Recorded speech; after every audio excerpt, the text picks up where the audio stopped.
Okay, so imagine this. You're rocking out, maybe playing some Beatles on guitar, when suddenly your computer starts singing along. And not just like playing a backing track you downloaded, it's creating brand new harmonies right along with you, in real time.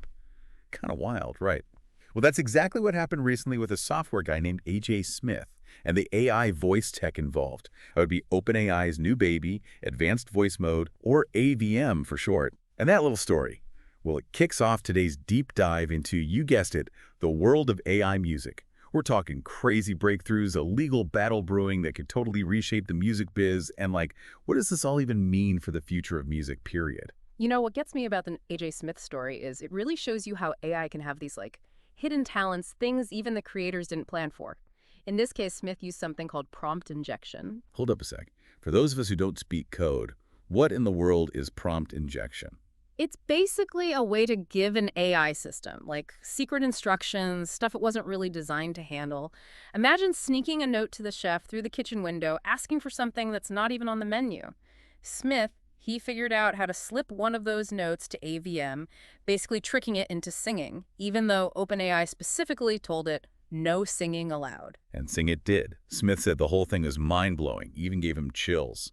Which, I don't know, there's something kind of beautiful about that, you know? Like the AI heard the music and just couldn't help itself. Yeah, it's like this emergent behavior, right? Right. Exciting, but also kind of creepy if you think about it too much. But here's the thing, it slams us right into this huge wall, and that wall is copyright law. See, all these fancy AI models, the stuff that powers AVM, they learn by chewing through massive, and I mean massive, data sets of existing music. So even if AVM was improvising in the moment with Smith, the question is, was it really? Or was it just pulling from a giant library of copyrighted tunes it had stashed away during training? Bingo! That's the million-dollar question. And it leads us to another case that's shaking up the music industry. The lawsuit against Suno. Right. Suno's basically your friendly neighborhood AI music factory. You type in something like, give me some 80s synth pop, and boom, you've got a custom track. They got millions of users, tons of funding. Talk about shaking things up. But there's always a but, right? Always a but. Suno's got some very big, very unhappy campers on their tail. We're talking Sony Music, Universal Music Group, Warner Music Group, the big guns. They're saying Suno trained its AI on their music, stuff they own, without asking permission. Basically built a business off the backs of artists who never agreed to it. And that's where this whole thing gets really juicy, because now we're talking fair use, right? That magical phrase everyone's heard of, but nobody actually knows what it means, especially when you throw AI into the mix. Yeah, fair use. It's a legal jungle out there. Basically, it means you can use a little bit of someone else's copyrighted stuff without getting their permission first. Think using a few seconds of a song in a review or for a school project, that kind of thing. But with AI, it gets kind of weird because how does an AI even learn and what does it spit out at the end of the day? Is it a copy? Something new? Right. Is an AI learning from a song any different than a human musician getting inspired by something they hear? Are these AI tracks really original, or just super advanced remixes nobody's caught on to yet? And that is the heart of the whole Suno battle royale. You've got the Recording Industry Association of America, the RIAA, they're the music label's muscle, and they are not messing around. They're saying Suno's AI is basically cashing in on their tunes, straight up, way beyond any fair use, because to them, it's like replacing the artist entirely, making their work worthless. So basically, they're freaking out that AI music will take over and all the human musicians, they're out of job.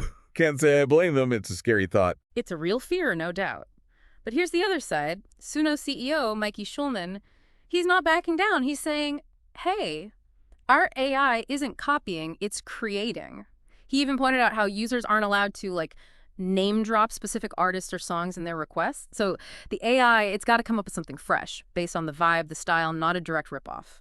See, this is what I love. It makes you think, what even is art these days? Who's the artist when AI is involved? If an AI can crank out a hit song that everyone and their grandma loves, does it matter if it wasn't some dude with a guitar pouring his heart out? Million-dollar question, right? And it's not just philosophy, it's real life. It's about the musicians, the whole music industry, even just people who, love listening to music, like us. So let's bring it home for our listeners. What does this mean for the future of music? We talked about AI flooding the market, right?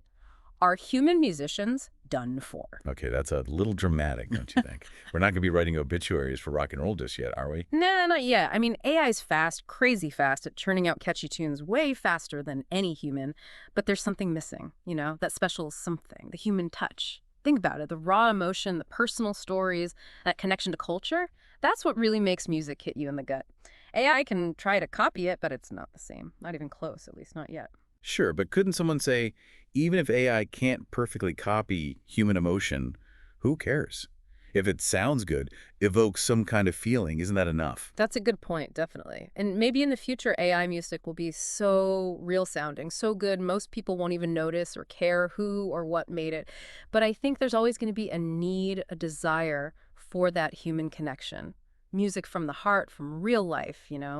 That spark of creativity, that's human. So you're saying AI could actually make music more accessible, not destroy it. Like, Yeah. think about all those people out there who can't afford lessons or studio time, all that expensive stuff. Exactly. AI could give them tools, resources they never even dreamed of before. Right. Suddenly, anyone with an internet connection could be making music that could, top the charts. Imagine some kid in their bedroom using AI software, creating the next big hit. Wow, that's kind of mind-blowing when you think about it. It's like AI could turn the whole music industry upside down, you know? Instead of just, like, the bigwigs deciding who gets to make music, it's a level playing field. Anyone can play. Feels like we're standing on the edge of something big here. We are, definitely. It all depends on what happens next, these legal battles, how AI gets developed, what rules we put in place. But most importantly, I think it comes down to us. Like, as a society, what do we value? How do we support human creativity when machines are out here making art, too? You mentioned those lawsuits earlier, like the one against Suno. That could have huge ripple effects, right? Not just for music, but for AI and copyright everywhere. Oh, absolutely. This is big. That's why we got to keep our eyes on what's happening in the courts, because this sets the rules going forward. I mean, if it's okay to just feed copyrighted stuff into AI without any consequences, what does that say to human artists? Yeah. Like, their work doesn't matter anymore, right? Just, Yeah. hey, a computer could do it for free. What should we pay you? Exactly. It makes you think, what's even the point of art then? Is it just about, technical skills? Does it have to sound good? Or is there something special, something irreplaceable about human creativity? Which brings us right back to A.J. Smith and those chills he got when the AI sang with him. Even if an AI can analyze a million songs and, like, figure out the formula for an emotional response, is it really the same as a human being pouring their heart out into their music? That's the million-dollar question, right? And honestly, I don't know if there's an easy answer. But here's another thought to chew on. What if, instead of seeing AI as the enemy, we thought of it more as a partner? Okay, I like where this is going. Like, imagine musicians teaming up with AI, using it to push boundaries, try new things, stuff they couldn't do on their own. Using it as a tool, basically, to make music even more awesome. Right. It's about finding that sweet spot where human and artificial intelligence work together. Who knows what kind of incredible music could come out of that? Now, that is a future I can get behind, seriously. It's not about replacing anyone. It's about, like, expanding the possibilities, you know? And maybe, just maybe, it helps us understand ourselves a little better along the way.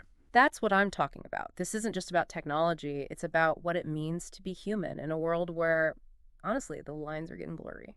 Well said. And as always on the deep dive, we've definitely dug up more questions than answers today. But hopefully we've given our listeners some food for thought as they're out there navigating, well, the future of music, right? Exactly. So next time you're listening to your favorite playlist, think about it for a second.